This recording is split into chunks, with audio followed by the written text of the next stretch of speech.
हर रोज एक नई कहानी देखने के लिए चैनल को सब्सक्राइब करें और बेल आइकन दबाना ना भूलें। कसक अपने बेटे नैतिक को एक लड़की की फोटो दिखाती है और उससे बोलती है, ये देख कैसी है ना बिल्कुल वैसी जैसी तुम आजकल के लड़कों को पसंद है, लड़कियाँ मॉडर्न एकदम। माँ, मुझे नहीं पसंद ये लड़की, आप इसको मना कर दो। इसे भी मना कर दूं? आखिर तू मुझे बताएगा तुझे लड़की कैसी चाहिए? माँ, मुझे ऐसी लड़की चाहिए जो मॉडर्न होने के साथ साथ संस्कारी भी हो, और जिस दिन मुझे ऐसी लड़की मिल जाएगी ना, मैं खुद आपको बता दूंगा। ये बोलकर नैतिक वहाँ से जाने लगता है, पर कसक उसे रोककर बोलती है, अच्छा ये सब छोड़ और तू मुझे संतोष के घर ले चल, उससे महीने का रेंट लेना है। नैतिक अपनी माँ को संतोष के घर ले जाता है, जहाँ उसकी नजर सनेम पर पड़ती है, जो सूट में आकर अपनी माँ के साथ साथ कसक के भी पैर छूती है। ये सब देखकर नैतिक को सनेम से पहले ही नजर वाला प्यार हो जाता है। कसक संतोष से रेंट लेकर घर आ जाती है। घर आकर नैतिक अपने दिल की बात छोटे भाई वीर को बताता है और वीर जाकर ये सारी बातें अपनी माँ को बोलता है। ये सुनकर कसक नैतिक के पास आकर उससे बोलती है, तुझे सनेम पसंद है? तूने ये बात मुझे पहले क्यों नहीं बताई? कैसे बताता माँ, मैंने आज पहली बार तो उसको देखा और देखते ही प्यार हो गया।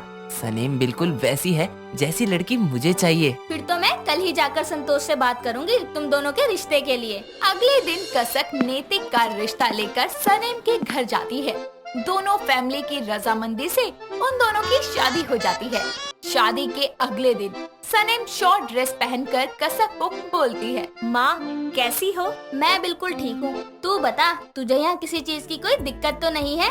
अरे जिसके पास आपके जैसी प्यारी सासू माँ हो, उसे किस बात की दिक्कत है भला? तभी नैतिक वहाँ आता है और सनेम को शॉर्ट ड्रेस में देखकर उसके पास जाकर बोलता है, सनेम, ये तुमने कैसे कपड़े डाले हैं? अरे मैंने रात को बताया तो था कि कल हमें आशीर्वाद लेने अपनी कुल देवी के मंदिर जाना है।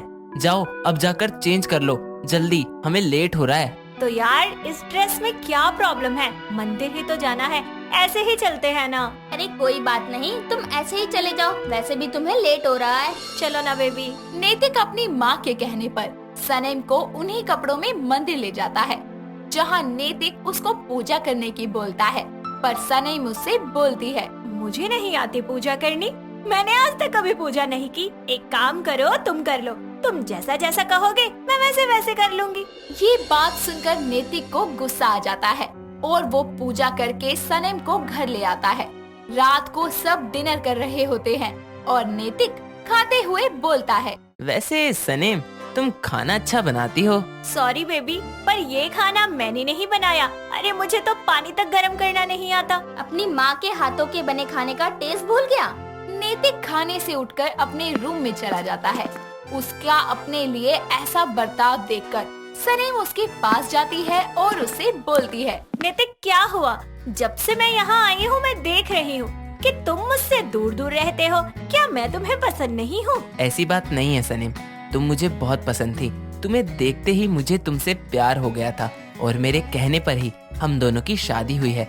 पर मुझे नहीं पता था कि इतनी जल्दी प्यार होने का मुझे ये इनाम मिलेगा। अगर तुम्हें मुझसे पहली नजर में ही प्यार हो गया था तो फिर ऐसा बर्ताव क्यों कर रहे हो? क्योंकि मैंने जैसा सोचा था तुम वैसी नहीं हो, और अब मुझे सोने दो। नैतिक सनेम से बिना बात किए सो जाता है।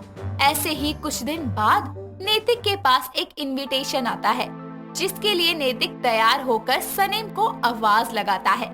जैसे ही सनेम उसके सामने आती है, उसको शॉर्ट ड्रेस में देखकर नैतिक बोलता है, सनेम, ये तुमने क्या पहन लिया है?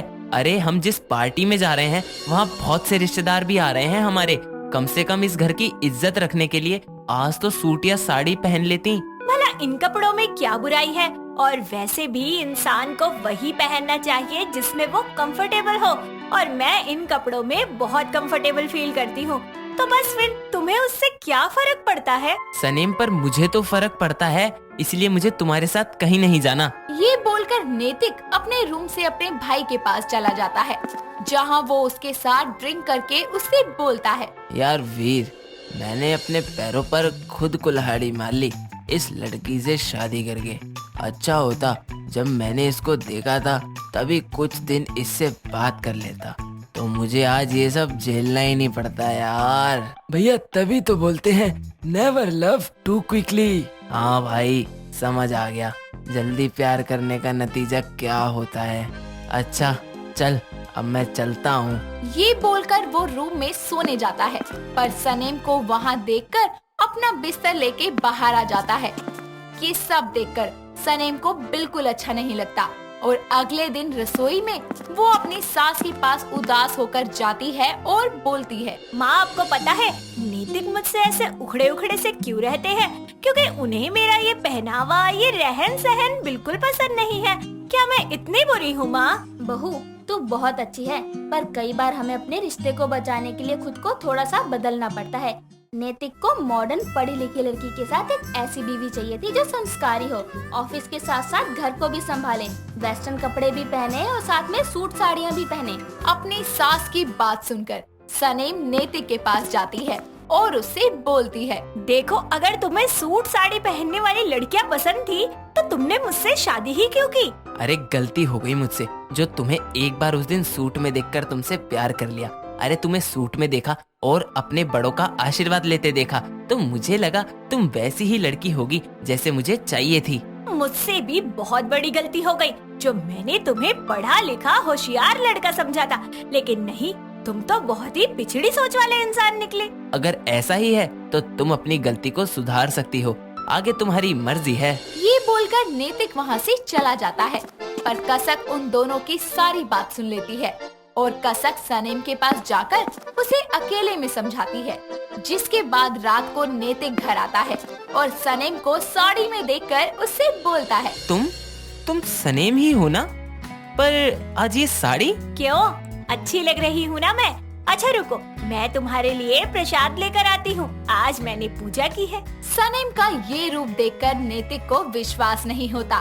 सनेम जल्दी से उसके लिए प्रसाद लाकर उसे देती है और नैतिक बोलता है, अरे ये सब अचानक, मैं कहीं सपना तो नहीं देख रहा? हाँ ये सच है।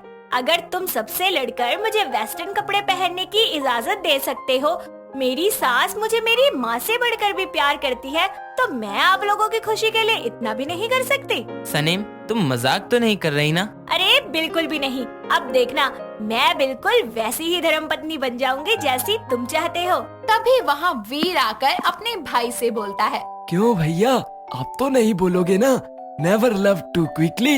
ये सुनकर नैतिक सनेम से माफी मांगता है और सनेम भी अपनी गलतियों के लिए उससे माफी मांगती है। जिसके बाद दोनों एक दूसरे को गले लगाते हैं और समझदारी के साथ एक दूसरे का साथ देते हैं और हमेशा एक दूसरे के साथ खुश रहते हैं। दोस्तों अगर आपको ये कहानी पसंद आई तो इसे लाइक करें, शेयर करें और कमेंट करके बताएं कि कहानी में आपको सबसे अच्छा क्या लगा।